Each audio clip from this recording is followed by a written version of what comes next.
एक एयरफोर्स के अधिकारी और उनकी एक खूबसूरत पत्नी थी और एक बेटा था। और तभी उनको पता चलता है उनकी पत्नी और बेटे का कत्ल हो गया है। और जब पुलिस इस घटना का खुलासा करती है, महज एक 10 रुपए की नोट से जब पुलिस कातिल तक पहुंचती है, तो एक ऐसा सच निकल कर सामने आता है जो वाकई में हैरान और परेशान कर देने वाला था। आखिर 10 रुपए से कातिल कैसे पकड़ा गया, और जब इस घटना का खुलासा हुआ पुलिस ने, तो वाकई में एक सच निकल कर सामने आया जो वाकई में हैरान कर देने वाला था। नमस्कार, मेरा नाम रवि है। मैं आशा उम्मीद करता हूँ आप लोग बहुत अच्छे होंगे। अगर आप लोग हमारे चैनल पर नए हों, सब्सक्राइब बेल आइकन जरूर दबाएं। यह सच्ची घटना है दिल्ली का एक इलाका है जिसका नाम है पालम इलाका। वहीं पर एक परिवार रहता था। परिवार के मुखिया श्री कृष्ण स्वरूप, जो कि एक एयरफोर्स में अधिकारी थे, और एक उनकी पत्नी थी जिसका नाम था बबीता, और उनका एक बेटा था जिसका नाम था गौरव। 27 वर्ष उम्र थी।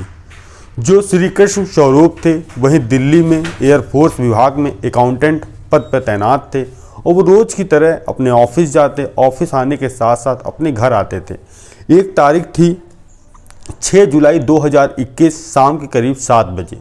वो अब ऑफिस से निकले थे घर की ओर और बहुत ही तेज़ी में कदम बढ़ा रहे थे, और जैसे ही अपने घर के पास पहुंचते हैं, देखते हैं जो उनका गेट था वो खुला था।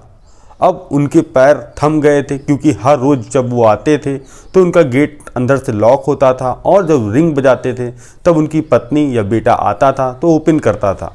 यह सब देखकर वह घबरा गए और उनको किसी अनहोनी का डर सताने लगा।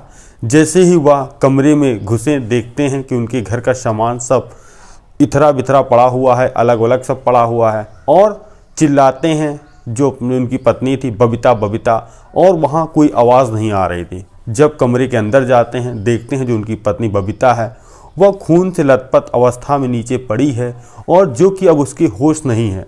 जैसे ही यह दृश्य श्री कृष्ण देखते हैं, वह बिल्कुल ही घबरा जाते हैं और जोर जोर से चिल्लाने लगते हैं, और जो उनका बेटा था गौरव गौरव की आवाज़ लगाते हैं। अब उनकी आवाज़ वहाँ सुनने वाला कोई नहीं था, और जो उनका जवाब था वह उनकी ही आवाज़ दोबारा लौट के कमरे से आ रही थी। अब घबराते हुए अपने बेटे को तलाशते हैं, गौरव को, जो कि दूसरे कमरे में जाते हैं। देखते हैं गौरव भी इसी हाल में पड़ा था, उसके भी शरीर से तमाम खून निकल चुका था, और वह भी बेहोशी हालत में पड़ा था। अब जैसे ही अपनी पत्नी बेटे की हालत ऐसी देखी, वैसे ही वह और चिल्लाने लगे। जब चिल्लाने की आवाज़ अगल बगल पड़ोसियों ने सुनी तो वह वहाँ दौड़ के गए और पूछने लगे क्या हो गया भाई साहब। तो उन्होंने कहा किसी ने मेरी पत्नी और बेटे का कत्ल कर दिया है, और मुझे इस चीज़ की जानकारी भी नहीं हुई कि कब इस घटना को अंजाम दिया गया, और जब मैं ऑफिस से आया मैंने देखा तो मैं वाकई में हैरान और परेशान हो गया। तभी उसी इलाके के रहने वाले लोग पुलिस को फ़ोन करते हैं, और मौका वारदात पर पुलिस पहुंचती है और पूछताछ करती है। पूछताछ में भी यही पता लगता है कि किसी ने, ऐसा लग रहा है, लूट की घटना को अंजाम देते हुए और घर वालों ने विरोध किया, तो हो सकता है कत्ल कर दिया। अब पुलिस वाले वहाँ पे जो सामान था उसको जांचते हैं, और जो फॉरेंसिक टीम आती है वो अपने एविडेंस कलेक्ट करती है, और जो श्री कृष्ण स्वरूप थे उनसे पूछते हैं कि आप घर का सामान चेक कर लीजिए, क्या कोई कीमती सामान आपका घर का गायब तो नहीं है। तभी वह कहते हैं घर का कोई सामान ऐसा कुछ गायब नहीं है। अब पुलिस वाले के वहाँ तमाम अनेक अधिकारी आ जाते हैं, क्योंकि यह हाई प्रोफाइल मर्डर केस था, क्योंकि एक जो एयरफोर्स के अधिकारी के पत्नी और बेटे का कत्ल का मामला था, तो वहाँ के बड़े बड़े अधिकारी पहुँचते हैं, और इस जो वारदात में तमाम अपनी दावेदारी करते हैं कि बहुत ही जल्द जो इसने घटना को अंजाम दिया वह सलाखों के पीछे होगा। अब पुलिस वाले उनके घर का सीसीटीवी फुटेज खंगालते हैं, तभी पता चलता है जो वहाँ का डीवीआर जो कैमरे का रिकॉर्डिंग का है वो गायब है। अब पुलिस वाले समझ गए कि जिसने भी वारदात को अंजाम दिया वह डीवीआर साथ में लेके गया।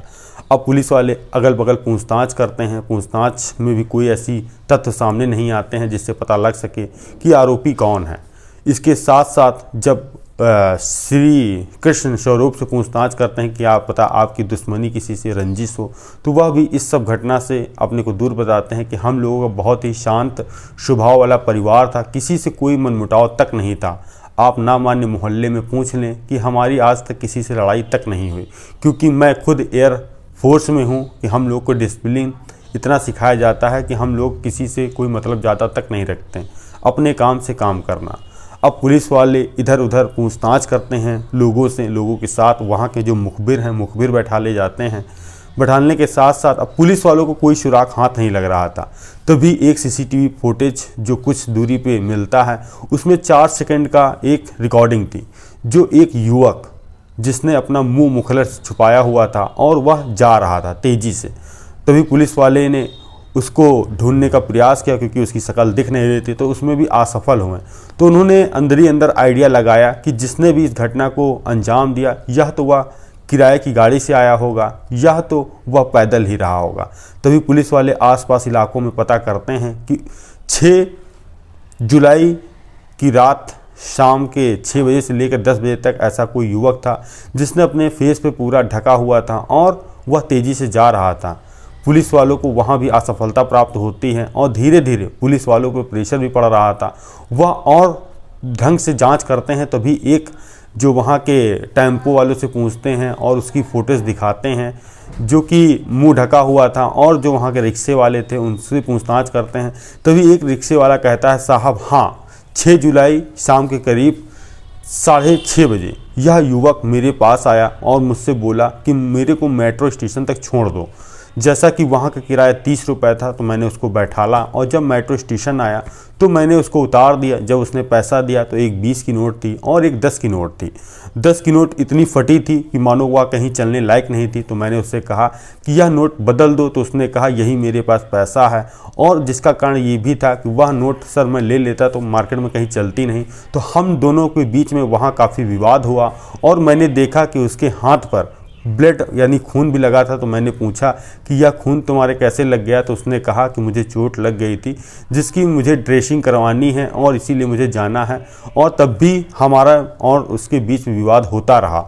होने के साथ साथ तो मैंने उससे कहा कि तुम ऑनलाइन मुझे पेमेंट कर दो। उसने फिर 30 रुपये मेरे से वापस ले लिए और फिर मेरा QR कोड उसने मोबाइल से लिया और फिर 30 रुपये उसने स्कैन किए। जैसे ही यह बात पुलिस वालों को पता चली तो पुलिस वालों के भी चेहरे पे चमक आ गई कि इतनी मशक्क़त करने के बाद कम से कम आरोपी का एक सुराग तो मिला जिससे हम पहुंच सकते हैं। तुरंत पुलिस वालों ने उस रिक्शे वाले से उसका फ़ोन लिया और उस तारीख की हिस्ट्री चेक की, पेटीएम की, तो पता लगा कि उसका नंबर, मोबाइल नंबर उसके रिक्शे वाले के पास आया है। तुरंत पुलिस वालों ने उसका नंबर लिया और नंबर लेने के साथ साथ पूरी उसकी कॉल डिटेल खंगाली गई, उसका एड्रेस पता लगाया गया। तभी पता चला उसका नाम अभिषेक है, जो कि वहीं पालम इलाके का रहने वाला है। जब पुलिस ने पूरा उसका बायोडाटा खंगाला तभी पता चला यह जो श्री कृष्ण स्वरूप थे जिनकी पत्नी बबीता थी उसका ये भतीजा है। जैसे ही यह पुलिस को बात पता चली तुरंत पुलिस ने कुछ न देरी दिखाते हुए उस युवक को हिरासत में लिया। हिरासत में लेने के बाद पूछताछ किया कि तुमने अपनी बुआ का कत्ल क्यों किया। तभी वह एक बात और निकल कर सामने आई। जब यह पूरी वारदात हुई, जब उनकी पत्नी और बेटे की पोस्टमार्टम के लिए लाशें भेजी गई, तो वह युवक उनके साथ तब भी मौजूद था और पुलिस वालों से ये भी कह रहा था कि जिस किसी ने भी इस वारदात को अंजाम दिया वो जल्द से जल्द पकड़ में आना चाहिए। और पुलिस वालों के बीच वह घूमता रहा, मगर पुलिस वाले उस सब आरोपों से इसको दूर थे क्योंकि वो जानते थे यह परिवार का हिस्सा है। यह आखिर ऐसा क्यों करेगा? जब पुलिस वालों को उसका रिक्शे वाले से नंबर मिला और नाम पता लगा, अब पुलिस वाले ने कड़ाई से उससे पूछताछ की तो वह टूटा और एक ऐसा सच निकल कर सामने आया जो वाकई में हैरान और परेशान कर देने वाला था। तभी अभिषेक बताता है कि 2021 से पहले, 1 साल पहले, जो कि कोरोना महामारी ऐसी आई थी और मेरे परिवार में एक शादी थी, तभी मैंने बुआ से 50,000 रुपये उधार लिए थे और उधार लेने के साथ साथ वो पैसे मैंने शादी में खर्च कर दिए। उसके बाद बुआ रोज़ मुझसे उस पैसे मांगती थी जो मैं ना देने में असमर्थ था। इसके बीच हम दोनों में काफ़ी लड़ाई होती थी और एक तारीख आई थी 6 जुलाई 2021। मैं बुआ से मिलने के लिए उनके घर गया था। मैं और गौरव दोनों बैठ के टीवी देख रहे थे और तभी बुआ आती हैं, कहती हैं तुम मेरे 50,000 रुपये कब दोगे? नहीं दोगे तो मैं तुम्हारे घर वालों को बता दूं। तो वह बात मुझे इतनी बुरी लग गई कि मैंने सोचा क्यों ना बुआ और जो उनका बेटा है उसको ही ख़त्म कर दें, और जैसा कि मेरा पैसा भी माफ़ हो जाएगा और मैं कभी पकड़ा भी नहीं जाऊंगा।